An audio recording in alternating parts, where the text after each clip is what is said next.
आप सबको हैप्पी सबत।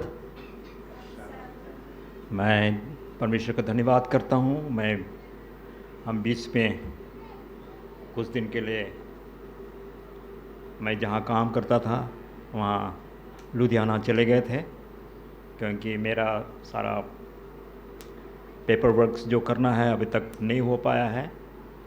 और वहाँ मैंने क्वार्टर ना मिलने की वजह से वहाँ मैंने छोटा मकान भी लिया था, तो वो भी है, उसको भी, क्योंकि बच्चे तैयार नहीं हो रहे हैं तो मुझे वहाँ रहने का कोई मतलब नहीं होता है, इसलिए मैं तो आ गया, लेकिन वहाँ लोग करके हम चले आए थे। और वहाँ पे ऐसा हुआ कि सारा पहुँचने के बाद 2.5 साल के बाद बहाना लॉकडाउन का हो गया था और बीच में गैप हो गई, तो 2.5 साल के बाद गया तो वहाँ तो सामने पूरा कबाड़ा हुआ पड़ा था। काफ़ी मशक्क़त के बाद थोड़ा सा शकल में आया और उसके बाद फिर हम अपने ऑफिशियल काम सब के लिए, बच्चों का बर्थ सर्टिफिकेट उन सब के लिए भी थोड़ा सा करेक्शन करना था, उसके लिए भाग दौड़ करते रहे। लेकिन परमेश्वर का धन्यवाद कि वो हमें सही सलामत रखा और बहुत कुछ काम जो करना था वो प्रोसेस में हो सका। हमें दोबारा जाना पड़ेगा कुछ दिनों के बाद, तो नए साल में जा पाएंगे। फिर भी हम जहाँ के भी रहे, परमेश्वर हम सबको संभाल के रखा, क्योंकि यहाँ से जाने के बाद वहाँ ऐसा लग रहा था कि डस्ट बहुत ज़्यादा है जब हम इधर उधर घूम रहे थे। जबकि मैं वहाँ 34 साल करीबन मैं वहाँ था और वहाँ रहते रहते इतनी आदत हो गई थी कि वो डस्ट पता नहीं लगता था। जब यहाँ बड़े होने के बाद, जब यहाँ पे आ गए वहाँ से रिटायरमेंट के बाद, तो यहाँ रहते रहते यहाँ की आबहवा अच्छा लगने लगा। छोटपन में तो उतनी एहसास नहीं होती थी, बड़े होने के बाद यहाँ रखने लगा। जब वहाँ गए तो बहुत डस्ट होता था, लेकिन तो ऐसा लगता था कि यहाँ लोग कैसे रह पाते हैं, लेकिन लोग रहते हैं, बसते हैं। ये तो प्रभु की दया अनुग्रह के हम सबको संभालता है। परमेश्वर का धन्यवाद हो कि उन्होंने हमें संभाला, और मैं पास्टर साहब का धन्यवाद करता हूँ और इस चर्च को धन्यवाद करता हूँ कि मुझे फिर से मौका मिला कि आज की शब्द का बड़ी सभा के उपासना की अगुवाई परमेश्वर के द्वारा होने के लिए मैं खड़ा हो सकता हूँ। परमेश्वर हम सबको आशीष से भरपूर करे। आइए हम अपने सिरों को झुकाएं, परमेश्वर प्रार्थना करें। स्वर्गीय पिता परमेश्वर, धन्यवाद करते हैं प्रभु जी अद्भुत अनुग्रह के लिए, क्योंकि तू इस धरती पर हमें जिंदा रखा, हमें संभाला प्रभु जी, क्योंकि जीवन देने वाला परमेश्वर तू ही है। जब तक हम इस दुनिया में हैं प्रभु जी, तेरे नाम की महिमा के लिए जिएं और तेरे नाम को ऊंचा करने सकें। और जैसा हमने शब्द लेसन में सीखा कि उस अनंत जीवन के लिए जो आशा जो हमें दी गई है, उस जीवन के लिए अपने आप को तैयार कर सकें और तेरे काम को आगे बढ़ाने सकें। जो कुछ मैं यहाँ से बोलने वाला हूँ प्रभु जी, तू मुझे शक्ति दे, सामर्थ्य दे, बुद्धि दे कि सब कुछ तेरी ओर से हो और हम सब के लिए आशीष का कारण बने। गुनाह गलती को माफ कर, तेरे बेटे यीशु के नाम में, आमीन। आज का मैं जो ज़्यादा लंबा नहीं लूँगा, काफ़ी समय हो चुका है। जैसे कि हमने गए थे तो इस बार लुधियाना में गए तो अपने जितने अजीज़ प्यारे जन थे उनसे मैं मिलता गया, और जो एहसास हम यहाँ रहते हुए कुछ पारिवारिक जो समस्याएं जो थी, मैं उसमें कुछ थोड़ा प्रेशर में था कि ऐसा भी होता है क्या। लेकिन जब वहाँ लुधियाना गया, लोगों से मिला, तो सभी प्यारों ने, सभी अजीज़ों ने वही चर्चा की जो पारिवारिक समस्या होती है, और वो क्या है, वो कमी क्या है जो हमारे बीच अब तक हमारे जीवन में शैतान का जो पसंदीदा तरीका जो है वो क्या है? एकता में फूट डालना। एकता खत्म हो चुका है, वो ऐसा घून पकड़ लिया है, दिमक जो खत्म कर रहा है। एक मज़े की बात बताऊंगा मैं, एक तो अपनी कमी मैंने उससे भी सीखा।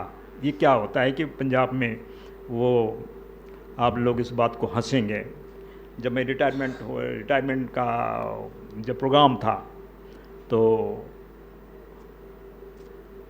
रिटायरमेंट पार्टी आयोजन होता है तो लोग गिफ्ट लाते हैं और जो अपने अजीज जो हैं वो फूलों का हार डाल देते हैं।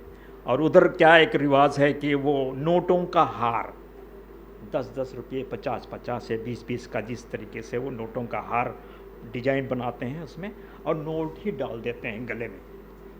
तो मुझे भी 2 हार मिला था, मुझे भी डाला गया था, मैंने उसका क्लिप फोटो वगैरह लिया। तो मैं चाह रहा था कि लोगों को दिखाऊंगा कि मुझे ये हार मिला है। और वो क्या हुआ, जब अभी इस बार जब गया तो सबसे पहले मैं अपना बेड उठाया, गद्दे के नीचे पेपर, अखबार पेपर में उसने नीचे डाल के बड़े ये से संभाल के डाल के रखा था। अब इतने साल के बाद यार जैसे उठाया ना, देख के मैं देखते रह गया, मेरी आंख खुली रह गई। क्या हुआ जानते हैं? उधर क्या है, इधर भी होता है, दिमक चढ़ता है दीवालों में। अगर अब उसको टाइल्स लगा देना कि ना उठे तो उसके ऊपर से निकलता है, अब वो करे तो ऐसे चढ़ता है। तो जगह जगह बिल्डिंग्स में ऐसा होता है। तो हमारे जो बेड था उसमें भी किनारे किनारे चढ़ा हुआ था, लेकिन तो साइड में भी था। गद्दे उठाया तो वो उसमें था नहीं, लेकिन गद्दे के साइड से होके अंदर घुस के मेरे जितने नोट थे ना, सबका डिजाइन चेंज हो गया था। जितने 10 रुपये 10-10 के जो नोट थे ना, किसी में नंबर है किसी में नहीं है, और वो पेपर सब नोट नए दिख रहे हैं, लेकिन उसका 10 रुपया का डिजाइन नहीं है कि ये 10 रुपया कहलाएगा बाजार में जाए। तो फिर वचन याद आ गई कि इस धरती पे धन इकट्ठा मत करो, वचन सही बोलता है। वो मैंने अपनी आँखों से देखा और सीखा कि अगर धन इकट्ठा करना हो तो स्वर्ग ले, स्वर्ग में धन इकट्ठा करो जो स्वर्ग में काम आएगा। मैंने उसका फोटो खींचा, रखा, बच्चों को भेजा, बच्चे सारे हंसने लगे। फिर यहाँ मैंने किसी से शेयर किया तो ये हाल है। तो वो चीज़, वो तो अलग चीज़ थी एक। लेकिन यहाँ परिवार में क्या हुआ, माँ बाप के रहते हम सब कोई खुशी आनंद के साथ रहते थे, दुआ प्रार्थना हुआ करती थी। अब सब कोई सब आगे, मुझसे छोटे वाला भी आ गया, सबसे छोटा वाला भाई इधर है, बड़े भाई तो दिल्ली में था, वो तो गुजर गए, भाभी भी गुजर गई। खैर तब तक ठीक था, मम्मी तब तक थी, तब तक ठीक था। आने के बाद यहाँ आ गए, तब तक कुछ ठीक था। इसके बाद सबका दिमाग अलग अलग चेंज हो गया। क्या हुआ, परिवार बट गई। फिर क्या हुआ, आप उधर रहो, मैं इधर रहूँगा, तुम उधर रहो, वो उधर रहता है, कोई बात नहीं। क्या हुआ, मैंने कहा ना, शैतान का पसंदीदा तरीका एकता में फूट डाले। परिवार में वो प्रेम की कमी हो गई, यूनिटी जो एकता है ना, वो खत्म सा दिखता है, खत्म ही होगा कहना चाहिए, लेकिन परमेश्वर ना करे कि हम इस तरह ना हो। मैं अब उस दुख में था, उस तकलीफ में था। ऐसा क्यों? जब हम लुधियाना गए तो अपने अजीजों से मिले, तो सबके यहाँ गए तो उनकी भी यही कहानी उन्होंने सुनाई। एक भाई जिसको मैं जानता था, वो भी लकड़ा है, उसके 2 भाई। तो पिताजी गुजरने के बाद उसने, बड़े भाई ने सारा कुछ अपने भतीजों के लिए करता रहा, पढ़ाता रहा, खर्चा वर्चा सारा कुछ देता रहा। तो उसकी मिसेस उससे नाराज़ होती थी कि आप अपना परिवार तो देखो, पहले उधर क्यों ये करते हो? आप तो यहाँ पे हो, वहाँ तो गांव में हैं, वहाँ तो खेती बाड़ी भी है, लोग उनका चलता है। उसका डैडी आर्मी में था, वो पेंशन लेता है, तो उनका गुजारा हो जाता है। तो बड़ा भाई वो बोलता था, अपने मिसेस को डांटा करता था कि नहीं नहीं, ऐसी बात ठीक नहीं है। वो उनके पिताजी नहीं है, वो बेचारे अनाथ से हैं, तो उनका करना मेरा फर्ज है। वो करता रहा, खर्च करता, अपने ना हो से ही हर ये त्यौहार में उनके लिए सब कुछ, कपड़े लते और जो कुछ भी है उनकी खुशियों के लिए करता रहा। थोड़ी सी चूक हो गई, बात थोड़ा सा हो गया। उस भतीजे की नौकरी लगी आर्मी में, नहीं पुलिस में, बट आप फौज में ही लगी, ऐसे SSB में। वो यहाँ भी आया था, NGP में उनकी ट्रेनिंग के लिए आया था, लग गई। उसके बाद वो चौड़ा हो गया, मतलब कि मैं कुछ कर सकता हूँ। अब बड़े भाई की आवाज़ जो है उसको अच्छा नहीं लगने लगा। आप कौन होते हो डांटने वाले? अब उनमें क्या हो गया? यूनिटी खत्म, फूट हो गई।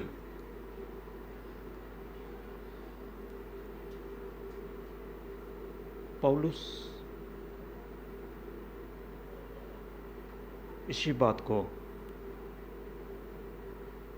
1 कुरिन्थी 1:10 हम पढ़ेंगे तो परिवार अभी तो यूनिटी क्या हो गया? क्या हमारे परिवार में एकता है? क्या हमारे भाई बहनों में एकता है? क्या हमारे सोसाइटी में एकता है? क्या हमारे राज्य में, हमारे कंट्री में? दुनिया भर की पार्टियां साटियां एक दूसरे से, नेशन में यूनिटी कहाँ गई? 1 कुरिन्थी 1 उसका 10 हम खोलेंगे। 1 कुरिन्थी 1 उसका 10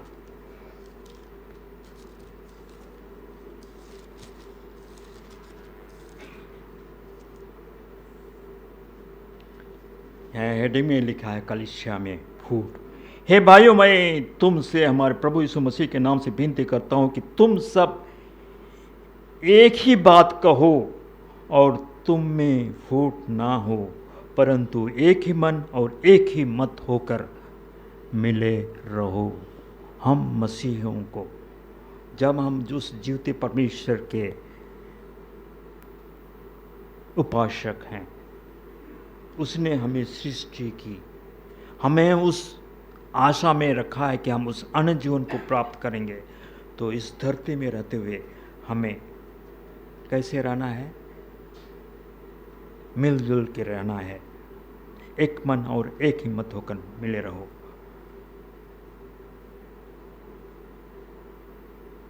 11 में लिखा है कि हे मेरे भाइयों, खलोए के घराने के लोग ने मुझे तुम्हारे विषय में बताया है कि तुम में झगड़े हो रहे हैं। मेरे कहने का अर्थ यह है कि तुम में से कोई तो अपने आप को पौलुस का, कोई अपुल्लोस का, कोई कैफा का।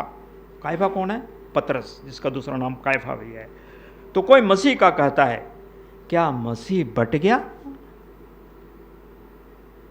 हमारे चर्च में भी ऐसी, हमारे ये इस बगलराम चर्च में भी ऐसे बात कभी कभी घटती है। किसी ने कहा था ये लकड़ा चर्च है, हैं? वाकई लकड़ा चर्च है कि मसीह का चर्च है? हम किसकी उपासना करते हैं? हाँ, हमारे यूनियन प्रेसिडेंट भी लकड़ा है, तो ये यूनियन वो लकड़ा का है? किसने लकड़ा को चुना? परमेश्वर किसी को भी ठहरा सकता है। परमेश्वर अगर चाहे तो उन पत्थरों से कहेगा और वो उसकी स्तुति और महिमा करेंगे।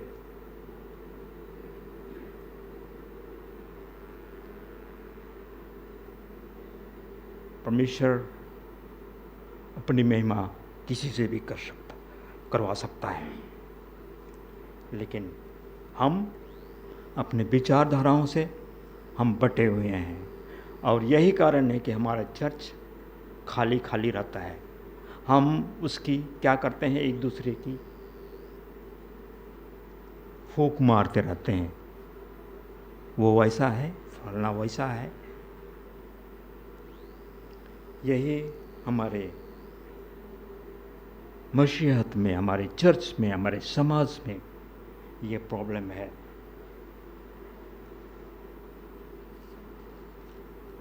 आइए हम इफिसियों की किताब उसका 4 अध्याय, इफिसी 4 उसका 1 से 6। मसीह के देह में एकता, इसलिए मैं जो प्रभु में बंदी हूँ, पौलुस कहता है। इफिसियों के नाम पौलुस प्रेरित की पत्री है, उसका 4 अध्याय उसका 1 से मैं पढ़ रहा हूँ। इसलिए मैं जो प्रभु में बंदी हूँ तुमसे विनती करता हूँ कि जिस बुलाहट से तुम बुलाए गए थे उसके योग चाल चलो। हम प्रभु में बुलाए गए हैं, हम प्रभु में बपतिस्मा लिए हैं पिता पुत्र पवित्र आत्मा के नाम से। उसकी स्तुति महिमा और उसकी उपासना करने के लिए, उस अनंत जीवन की आशा में होकर, इस धरती में रहते हुए, जब जैसे हमने लेसन स्टडी कर रहे थे कि जब मरे हुए तो नहीं जानते कि उनका सब कुछ खत्म हो जाता है, चित्त खत्म हो जाता है। जब तक इस धरती में है, पूरी शक्ति के साथ हम परमेश्वर की स्तुति महिमा और उपासना करें, उसके योग चाल चलें।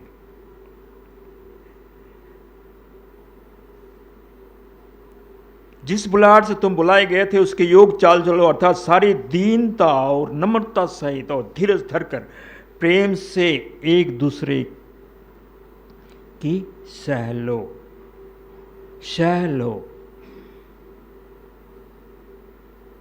हो सकता है अगला उस चीज को नहीं समझ पाता है, कुछ उल्टी सीधे बातें बोल देता है।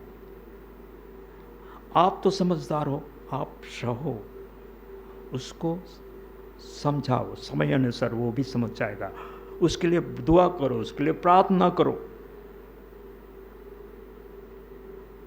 जब हम सच्चे मन से परमेश्वर की प्रार्थना करेंगे, हमारी प्रार्थनाओं को सुनेगा और उस भाई को भी सही रास्ते पे लाएगा। और मेल के बंधन में आत्मा की एकता रखने का यत्न करो, प्रयास करो। एक ही देह है और एक ही आत्मा, जैसे तुम्हें जो बुलाए गए थे अपने बुलाए जाने से एक ही आशा है, और वो आशा क्या है? अनंत जीवन है। हम इस धरती पे जीते हैं, उस अनंत जीवन के लिए जीते हुए हम मनुष्य हैं। हम मरेंगे, हम नाशवान हैं, हमारा शरीर नाश हो जाएगा, और जब यीशु मसीह आएगा हम उस अमरता को पहन लेंगे, और उस सदा सदा के लिए परमेश्वर के लिए, जिसने हमारे लिए वादा किया है कि हमारे लिए घर तैयार करने गया है, जगह तैयार करने गया है। परमेश्वर के पास क्या घर नहीं था? क्या जगह नहीं है? जगह तैयार करने गया है? ऐसा नहीं। वो चाहता है कि हम तैयार हों, हम उसके योग फल लाएं। एक ही प्रभु है, एक ही विश्वास और एक ही बपतिस्मा, और सबका एक ही परमेश्वर और पिता है जो सबके ऊपर और सबके मध्य और सब में है।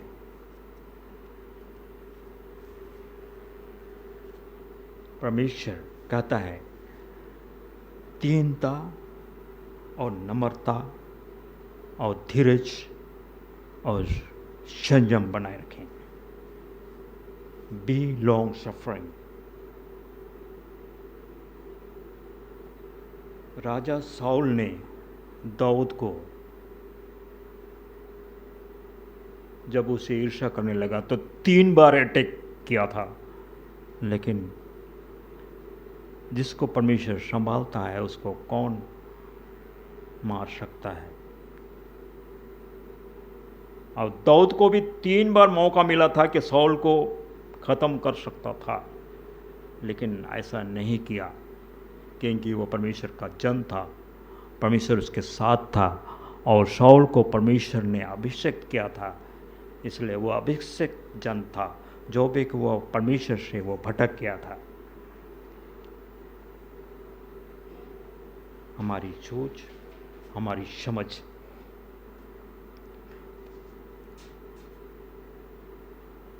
Head is the important of the body. Head कहने से दिमाग। क्या हम अपने दिमाग या दिल से प्यार करते हैं? जब एक बीमार व्यक्ति सेंसलेस हो जाता है, दिमाग उसका काम नहीं करता है, तो केवल दिल उसका धड़कन तो है, लेकिन दिमाग नहीं है, तो क्या वो परमेश्वर की उपासना करेगा? इसलिए ये दिमाग है, ये ब्रेन है, ये हेड है, ये शरीर का अव्वल हिस्सा है। हम उस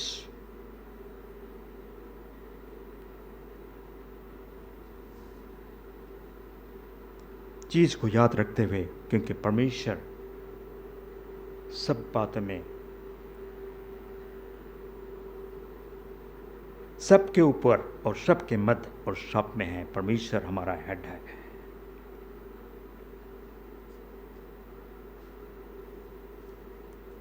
हम भजन संहिता 133, भजन संहिता 133 शाम 133 उसमें लिखता है, देखो यह क्या ही भली और मनोहर बात है कि भाई लोग कैसे रहें, आपस में मिले रहें। वो राजा दाऊद जिसको परमेश्वर ने गवाही दी कि ये मेरे दिल के करीब वाला बंदा है, वो व्यक्ति, वो शख्स है मेरे दिल के नज़दीक वाला है। उसने भी गुनाहें की, लेकिन उसने पछताया।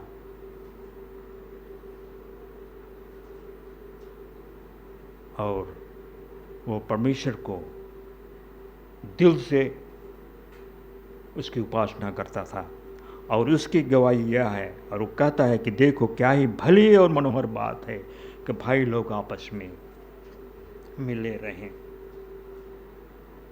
हमारे चर्च में, हमारे समाज में क्यों यूनिटी नहीं होती है? पहला नुस्खा क्या है? हम गॉसिप करते हैं, हम चुगली करते हैं, एक दूसरे की नुक्ताचीनी करते हैं। ये सबसे बड़ी कमी हमारे जीवन में पाई जाती है। वो ऐसा है, वो ऐसा है, बस यही करते हैं। पौलुस भी इसी बात को कहता है, रोमन्स की किताब उसका 1, रोमी की किताब 1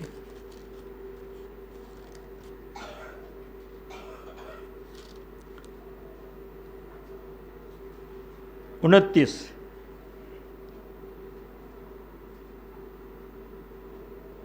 मैं 28 से पढ़ रहा हूँ। जब उन्होंने परमेश्वर को पहचाना ना चाहा तो परमेश्वर ने भी उन्हें निकम्मे मन पर छोड़ दिया कि वे अनुचित काम करें। अगर हम परमेश्वर को पहचानना ना चाहा तो अगर हम परमेश्वर को पहचानना ना चाहते हैं तो परमेश्वर भी हमें उस निकम्मे काम करने के लिए छोड़ देता है कि वो ऐसा काम करे। इसलिए कहते हैं वो परमेश्वर होने देता है, उसको निकम्मे काम करने के लिए उसको छूट है, क्योंकि परमेश्वर ने मनुष्य को कैसा बनाया, अपने स्वरूप में बनाया। परमेश्वर हाथ पकड़ के रोकता नहीं है कि ऐसा मत करो, हम चर्च आओ या ना आओ, हम परमेश्वर की उपासना करते हैं। अगर हम परमेश्वर को परमेश्वर समझते हैं, हम हमारा मन कहेगा हम दौड़े चले आएंगे। हमारे जीवन में कमियां होती है, जैसा यहाँ सिस्टर जब वो ये में फ्यूचर टॉक में जो कह रहे थे कि हम समय का हमारे के साथ ऐसी कमी होती है, हम अपने आप को सुधारें कि हम समय का मोल नहीं जानते और समय अनुसार हम नहीं पहुंचते। आज हम भी लेट आए थे।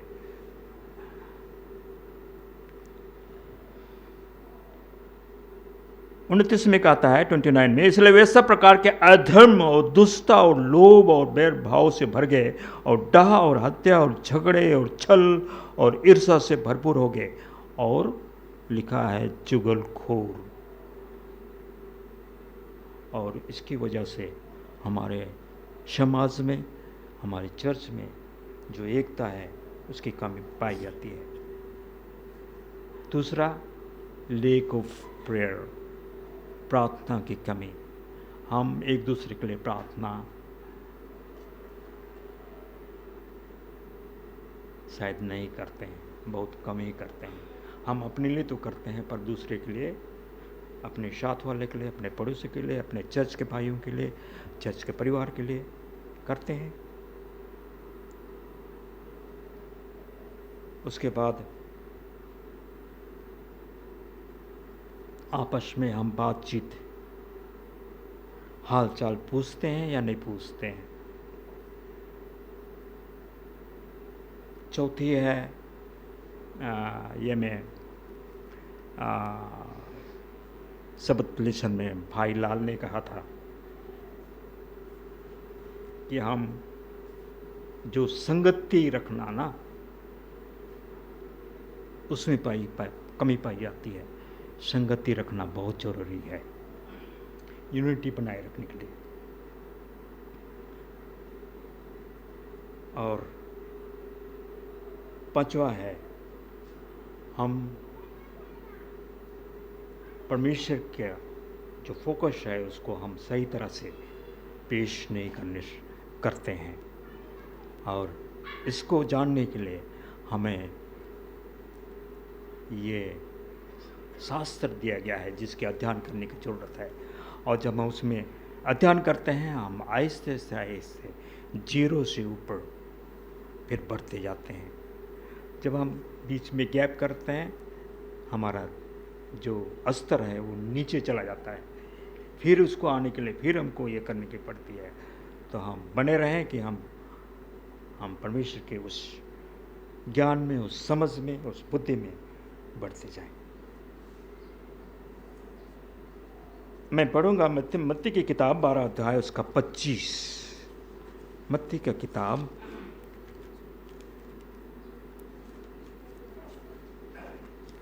12 अध्याय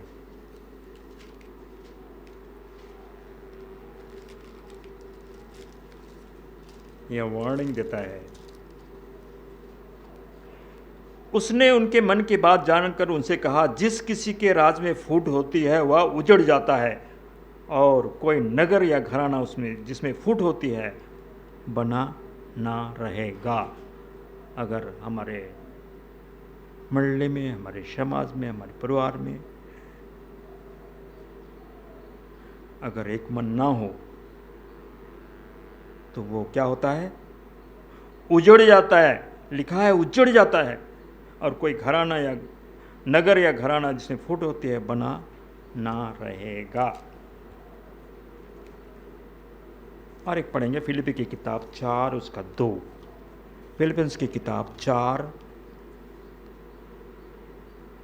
यहाँ पौलुस प्रेरित व्यवहारिक निर्देशन की देते हुए कहता है, मैं युवोदिया को भी समझाता हूँ, हम कहेंगे भागीराम मंडली को समझाता हूँ,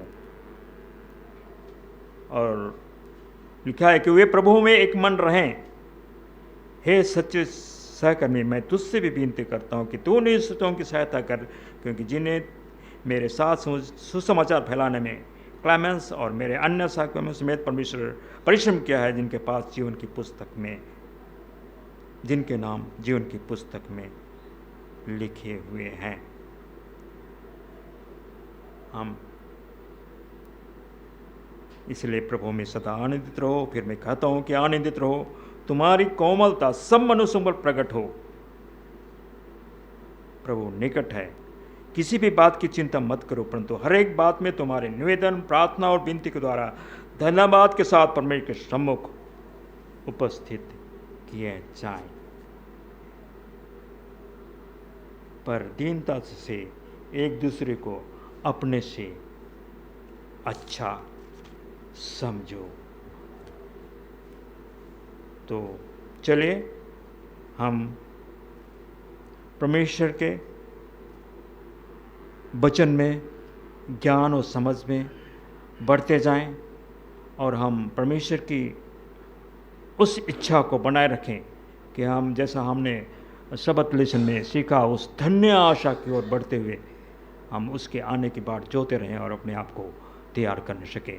परमेश्वर पिता हम सबकी सहायता करें, मदद करें और हमारी अगुवाई करें कि हम उस स्वर्गीय राज में प्रवेश होने के लिए अपने आप को तैयार कर सकें। और जब आएगा, जैसे भाई लाल ने कहा था, अगर हम चर्च से बाहर निकले, यहाँ परमेश्वर आ जाएगा, तुरी फूकी जाएगी, फिर क्या होगा?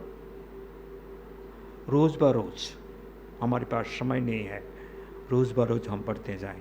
और इसी तरह से वो पिता अब्राहम उस आशा को वो देख चुका था, समझ गया था, इसलिए अपने घर से, अपने गांव से वो निकल गया और वो बढ़ता चला। जहाँ जहाँ परमेश्वर ने उसको अगुवाई की, वो आगे बढ़ता गया। और कितने युग बीत गए, यीशु मसीह अब तक नहीं आया। क्यों नहीं आया? क्या हम उस आशा को देख नहीं सकते हैं? वो आभास है हमें। हम इस वचन के द्वारा, जिस दिन हमारी सांस निकल जाती है, हमारी किताब वहीं पे बंद हो जाती है और हमारा रिकॉर्ड वहीं पे स्टॉप हो जाता है, और उसी रिकॉर्ड के अनुसार हम, जब हम नींद से जागेंगे, परमेश्वर आएगा, हमें बुलाएगा, उठो, तब पता नहीं लगेगा कि कल सोया था, परसों सोया था, 50 साल, 500 साल, हजारों साल, क्षण भर के लिए लगेगा। हम अपने जिस कर्मों के अनुसार हमने अपना जिंदगी बिताया, उसी के अनुसार परमेश्वर हमें अपने राज में दाखिल होने के लिए परमिशन देगा।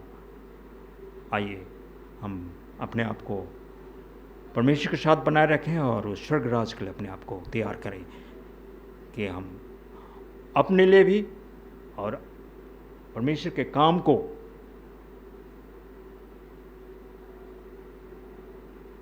हर कोई जिम्मेवार है, क्योंकि जब हम मसीह को जब हमने पा लिया तो हमारा फर्ज बनता है।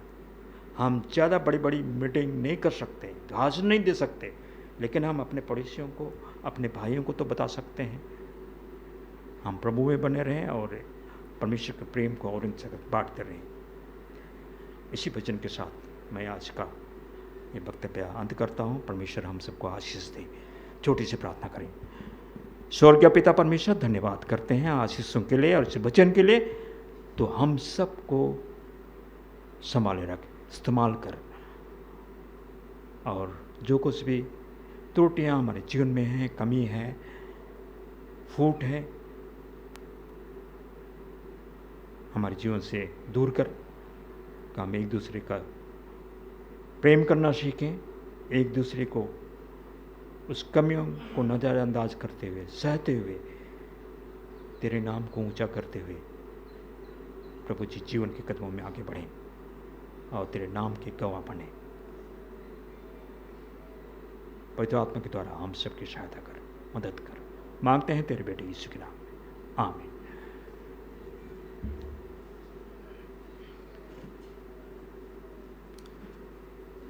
सुंदर वचन के लिए मैं लकड़ा सर को धन्यवाद दूंगा। आइए इस सभा को अंत करने के लिए हम लोग गाएंगे नया गीत पुस्तक से 160 नंबर का 160। खुलना हुआ तो हम सब कोई खड़े हो जाएंगे।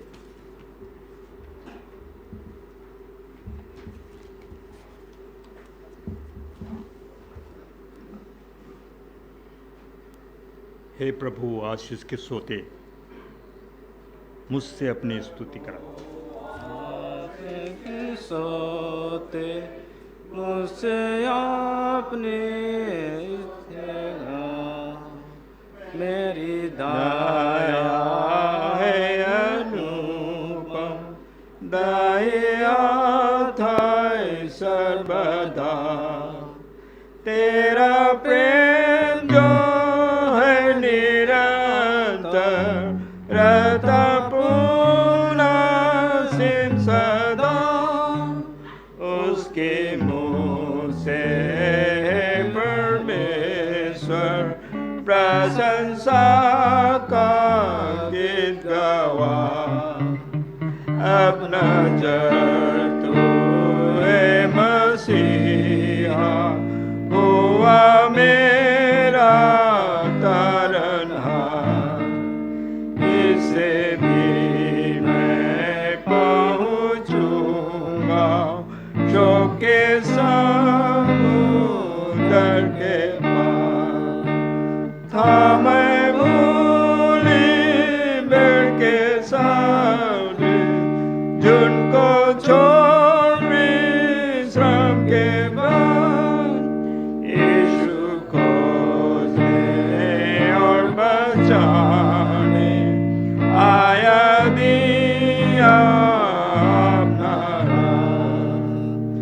जन्म भर मैं कर रहूंगा तेरी दया को प्रकाश, अपनी कृपा से प्रभु रख तू मुझे अपने पास। तुझे भूलने को तो सदा परीक्षा तेरी है, छाप तू दया मेरे दिल पर, सदा काल तू मेरा है।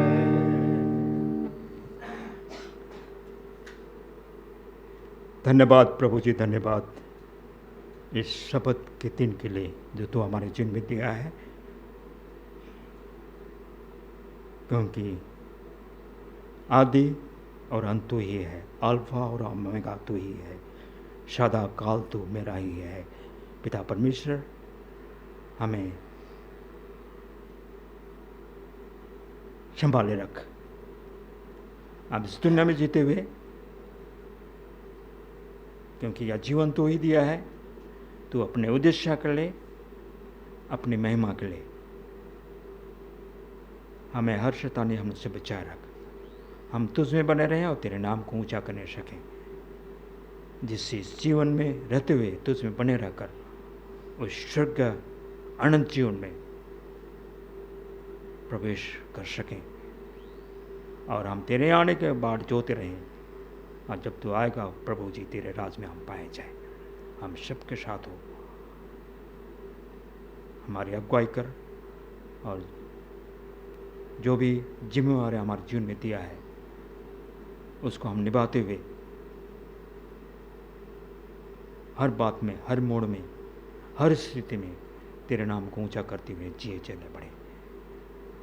इस उपस्थिति के लिए और इस सभा के लिए धन्यवाद करते हैं, जिस प्रकार तू हमें यहाँ ले आया, और जब हम अपने अपने घरों में जाएं, हम सबको अपने आशीष से भरपूर करते हुए तेरी उपस्थिति में रहकर तेरे नाम को महिमा देते हुए इस आशीष को प्राप्त करने सके। गुनाह गलती को माफ कर मांगते हैं तेरे बेटे यीशु के नाम में, आमीन।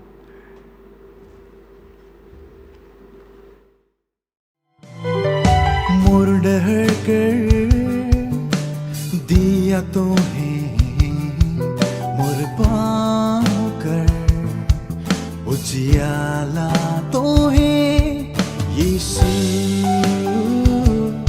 मोर प्रभु। मोर जीवन कर सहारा तो है मोर जीवन कर केवल आसरा तो है मोर डहर कर दिया तो है मोर पाँव कर उजियाला तो है